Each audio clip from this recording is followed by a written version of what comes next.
Yun, so what's up mga kadodong? So ngayon,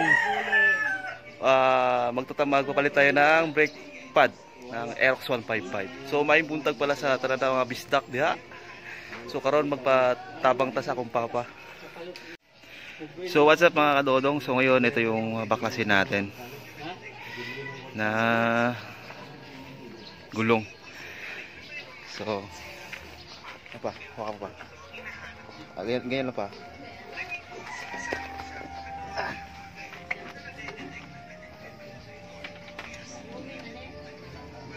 So ang gamit ko pala is 14 na yabe. Ito.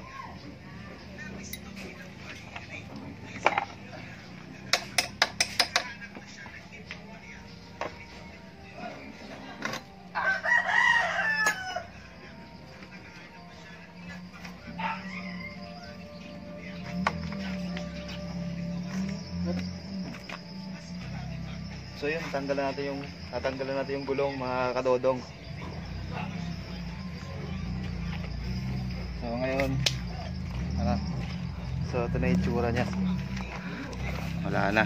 So ngayon, papatulong tayo sa tatay ko na siya yung magtatanggal ng brake pad sa Aerox 155 ko. So ito yung tatay ko. Pa, kaway naman dyan. So na yan, si tatay na magagawa ng tanggalin yung brake pad ko.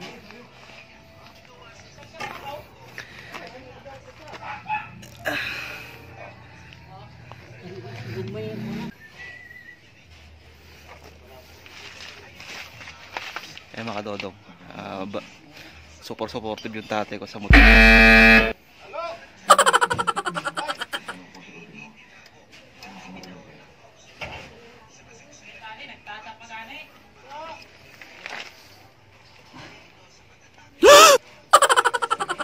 So natanggal na yung lumang brake pad ko.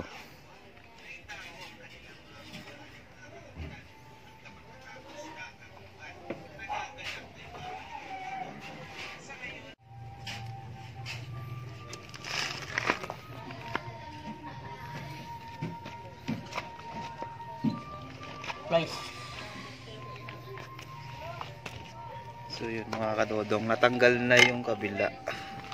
So ito yung tinanggal ko. Yan.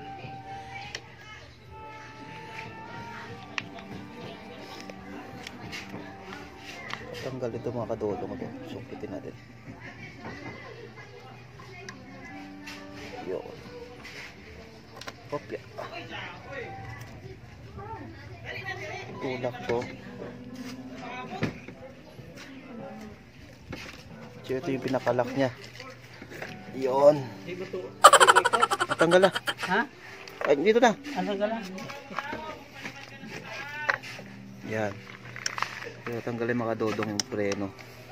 So yan na lang. Yan. So ito yung stock natin.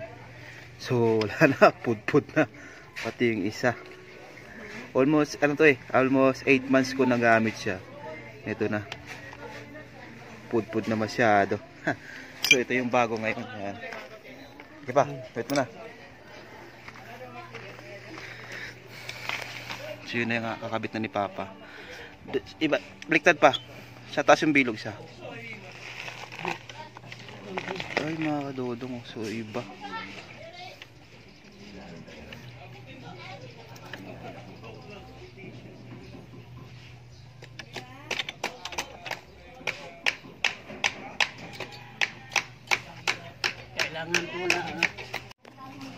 So ayun na nga, tinatanggalan ng tatay ko yung... Ang tawag niya pa? Hindi ko alam kung ano to.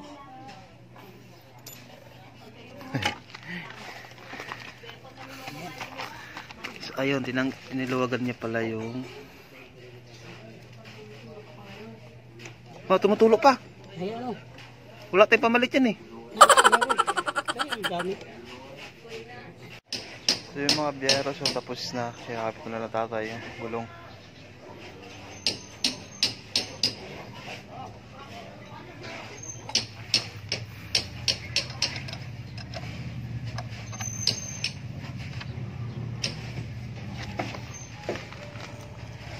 So ito yung pinagpalitan. Ito. Parang nipis na talaga. Sobra.